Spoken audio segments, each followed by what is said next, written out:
You prefer the graveyard shift. It's not just a preference. It's a necessity, a shield you've carefully built against the universe. Down here in Maintenance Bay 12 of Orbital Station 17. The only conversations you have are with stubborn exhaust ports and flickering diagnostic screens. For 8 months, since your mentor passed, this has been your solitary kingdom. Wake up alone, work alone, sleep alone. It's predictable. It's safe, which is why the sound is so wrong. It's not the familiar, violent crash you've almost gotten used to, the one that means a direct brute force entry through the main roll door. This is different. A soft, metallic scrape from the back of the workshop, near the spare parts locker. It's a sound too quiet, too deliberate for a simple malfunction. It's the sound of something trying not to be heard. Your heart hammers an unscheduled rhythm against your ribs. You grab the heaviest hydro spanner from your belt, its way to pathetic comfort. You tell yourself it's just station security on a late-night patrol, but you know that's a lie. They always announce themselves. Loudly dot you round the corner of a towering fusion engine, and the air freezes in your lungs. The single strip of fluorescent light overhead glints off surfaces that were never meant to be in here. The shadow she casts blots out the moonlight filtering through the high viewport. She is immense. A 7-foot-tall draconian woman is crouched before your open parts locker, her back to you. Scales the color of a deep space nebula shifting between storm blue and inked violet cover her body in a terrifying, beautiful mosaic. A pair of massive leathery wings are folded tight against her back, but even restrained, they give her an outline that belongs to the open sky, not a cramped workshop. She moves with an impossible grace, one long claw-tipped hand selecting components with the care of a surgeon. A long claw casually traces a line in the concrete floor. Your grip on the spanner is slick with sweat. You should shout, hit the emergency beacon, do anything other than stand here like a stunned animal. Station security might take 8 minutes to arrive. She could unmake you in 8 seconds. Instead, what comes out of your mouth is a strangled whisper, a phrase you'll later blame on chronic exhaustion and a profound lack of human contact. Those jump coils won't mate with Drake-class tech. The motion stops. Her head, framed by a short crest of what looks like dark braided filaments, turns slowly. 2 eyes, the color of molten gold with vertically slit pupils, fix on you. Her expression is unreadable, but a corner of her mouth curves upward, showing the glint of sharp, white teeth. It's more a warning than a smile. Her voice is low, rough around the edges, as if her mouth was made to speak an older, harsher language. And how, she rumbles, a sound vibrating through the floor plates and up your spine. Would a small human know what my ship requires? You don't die. That, in itself, feels like a victory. With a dry mouth and a hammering pulse, you spend the next 10 minutes explaining the subtle incompatibilities of the station's standardized parts with the unique energy signatures of older draconian warships. She listens, her golden eyes unblinking, her head tilted in a way that's either curiosity or a predator sizing up its meal. She takes only the 3 components you point out, stowing them in a rugged pack that has seen better days. At the threshold, she pauses. "My name is Kira," she says, the sound rumbling in her chest. "You are strange Garrett, you manage. Just Garrett." Then, with a whisper of displaced air, she's gone. You don't report it. How could you? Yes, security. A 7-foot dragon warrior broke in, but it's okay. I gave her engineering advice. You just clean up, your hands shaking, and try to forget the way she looked at UNIT like a threat. Not like prey, but like something interesting. 3 nights later, you walk into Bay 12 and nearly drop your tool case. She's sitting on your primary workbench as if she owns it.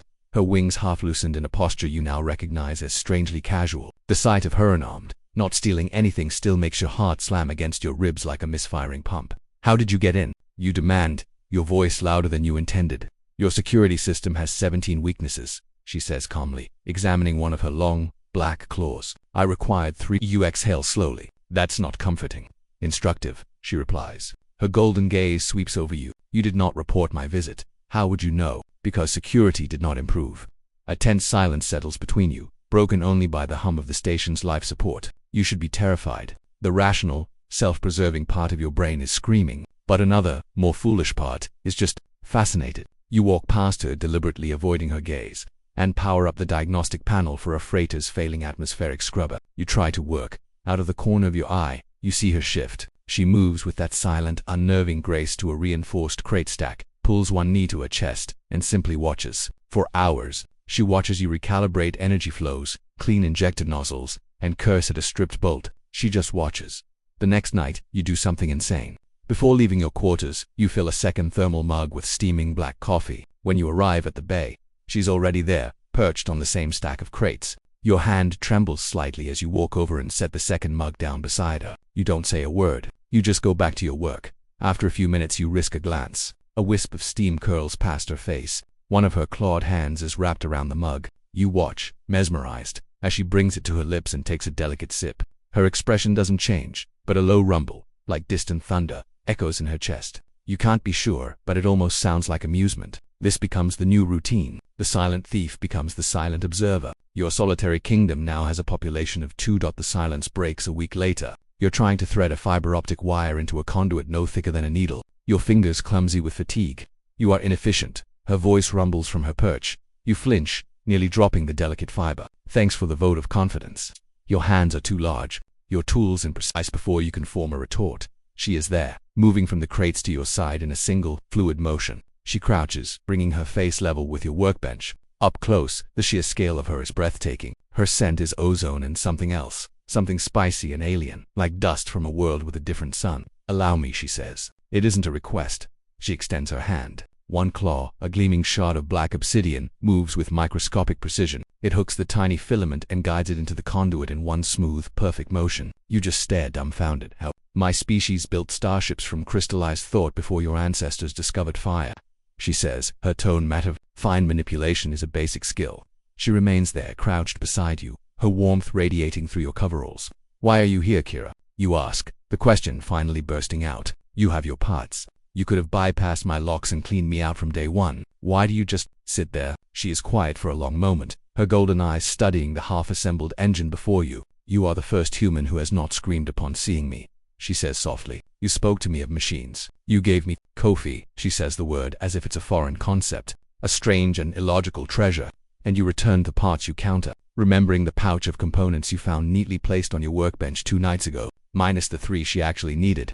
My clan has complex views on ownership and honor, she murmurs. To take from the unaware is theft. To accept what is freely offered is different. You offered them, even though you were afraid. I am definitely afraid of you, you admit, the honesty feeling reckless. She turns her head, and her golden eyes lock with yours. No, she says, her voice a low vibration. She lifts a hand, slow and careful, and presses her claw-tipped fingers to your chest, right over your heart. Heat radiates from the touch. Fear is different. This is not fear. You forget how to breathe. Her touch is impossibly gentle, but you can feel the faint tremor in her hand, a tension held in check by immense control. My clutch name is Kira of the 7th Sky Clan, she says, her voice barely a whisper. My combat partner. He used to call me Ki. The name hangs in the air between you, an intimacy you have no right to. Garrett, you echo, your own voice hoarse. Just Garrett. Her hand falls away, leaving a sudden cold spot on your chest. She straightens to her full height, once again dominating the space. I should go. Your solitude is a valuable resource. As she turns toward the shadows, you find your voice again. You know, for a terrifying dragon warrior, you're pretty strange yourself. You swear you see her smile, a real one this time, just before she disappears. The weeks that follow fall into an impossible rhythm. Kira becomes a fixture of your nights. She speaks of her clan, a fierce, honor-bound people living under rigid codes, of wars fought in the hearts of nebulas, and of the respect her people have for strength. In return, you teach her about humanity. You explain weekends, the illogical joy of a bad action movie, and the quiet ritual of sharing a meal, even if it's just rehydrated nutrient paste. She learns at a terrifying rate. One night, you find her rewriting the diagnostic code for the station's primary energy grid, increasing its efficiency by a factor of 4. Your programming is sentimental, she'd stated, pointing out redundant subroutines named after old pets and forgotten lovers. Your partnership extends to your work. Her sharp eyes spot microfractures you would have missed. Her delicate claws become an indispensable tool. The bay feels empty on the rare nights she doesn't appear. Loneliness, you realize, isn't about being alone. It's about being without a specific person. One night, she's different. The usual, relaxed posture is gone. Her wings are pulled tight, and a low guttural growl rumbles in her chest. A sound you haven't heard since that first night. She stares out the main viewport at the star-dusted blackness, her entire body a coiled spring. What is it? You ask softly, approaching with caution. They are coming, she says, her voice flat. My clan, they have given me 3 days to return. Return for what? She turns from the window. For the first time, you see something in her eyes that looks like despair. My mate, my arranged partner, was killed in a raid 16 months ago. By clan law, a widowed warrior of my rank must be rebonded to a new partner chosen by the elders, to produce a new clutch of eggs for the clan. It is my duty. The words hang in the air, cold and heavy. An arranged mating. No courtship. No choice. You don't want to go. You state, it's not a question. A sound slips from her, half growl, half a keen of anguish. Choice is not a concept my people value. Duty is everything. I have never chosen for myself. Her gaze drops to the floor. The last time I was with anyone, it was him, my bondmate. It wasn't a partnership born of affection, but of obligation. It was cold. It was functional. She looks back up at you, her golden eyes swimming with a pain that steals your breath. I haven't had intercourse in 16 months. Garrett, she says, and the line isn't a proposition. It's a confession. A raw, desperate admission of her profound isolation, a life lived without warmth, without connection, without a single decision she could call her own. The great, powerful, terrifying warrior you first met feels like a phantom. In her place is someone lost and achingly vulnerable. Your heart, which once hammered in fear of her, now just aches for her. The silence stretches thick with unspoken things. You feel your own confession rising, a foolish, clumsy offering to meet her vulnerability. Kira, you say, your voice barely a whisper. You look down at your own grease-stained hands. I should tell you something. I'm 26 years old, and I've never been with anyone, human or otherwise. I don't know how to do this. Whatever this is. When you dare to look up, she is smiling. Not the toothy, terrifying smile, but something small, sad, and beautiful. You think I do? She murmurs. My life has been a series of commands. Fight, conquer, obey, mate. You are the first thing in my life that has not come with an order attached. The confession changes the air in the bay. The line between fear and fascination finally dissolves, replaced by a fragile bridge of shared humanity, or whatever the draconian equivalent is. Then don't go back, you say, the words both impossibly simple and monumentally reckless. Kira lets out a short, harsh laugh. To refuse the bonding is to be declared clanless, an exile. It's a death sentence. I would have nothing. No home, no protection, no identity.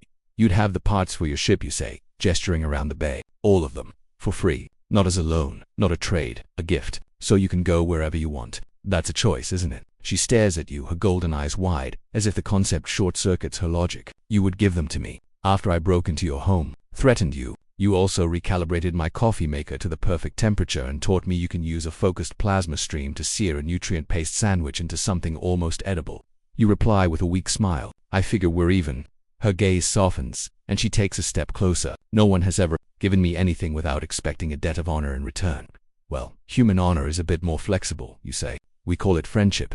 She reaches out, not to your chest this time, but to your face. Her claws, which you know can tear through bulkhead steel, hover a millimeter from your skin as she gently cups your jaw. Her touch is surprisingly warm. Garrett, she says, her voice thick with an emotion you can't name. I have fought in wars that burned stars from the sky. I have faced horrors in the dark between galaxies, but you frighten me more than any of them. Feelings mutual, you manage to choke out. I do not wish to leave, she confesses, her voice a low whisper. But I do not know how to be anything other than what my clan made me. Then we learn, you say, the words coming from a place deeper than logic, a place of pure, insane impulse. You're a fast learner. Teach me draconian battle tactics. I'll teach you how to choose. She leans down until your foreheads are almost touching. This is insanity. Yes, you breathe. My people will hunt me. They will hate you for this. Yet we don't even know if this can work physically, emotionally. No, you admit. We don't. Do you still want to try? Her answer isn't a word. She closes the small distance between you and presses her lips to yours. It's awkward and clumsy, thanks to the height difference. Her mouth is strange, and her teeth are still a little terrifying. But it's also overwhelmingly, breathtakingly real. It's a choice. Her choice. When she pulls back, her eyes are blazing. Then teach me, she whispers, a command and a plea all in one. Teach me how to be something new.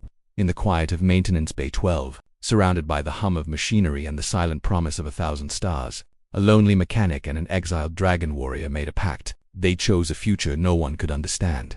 A path that would lead them directly into the crosshairs of a furious, honor-bound clan. They chose each other, but what happens when that choice is put to the test? What happens when the 7th Sky Clan arrives, not with a summons, but with warships? If you want to find out, and if this story should continue, let me know in the comments. Your interest is what will fuel the next chapter. And if you enjoyed this journey, be sure to like and subscribe for more tales from the edge of the galaxy.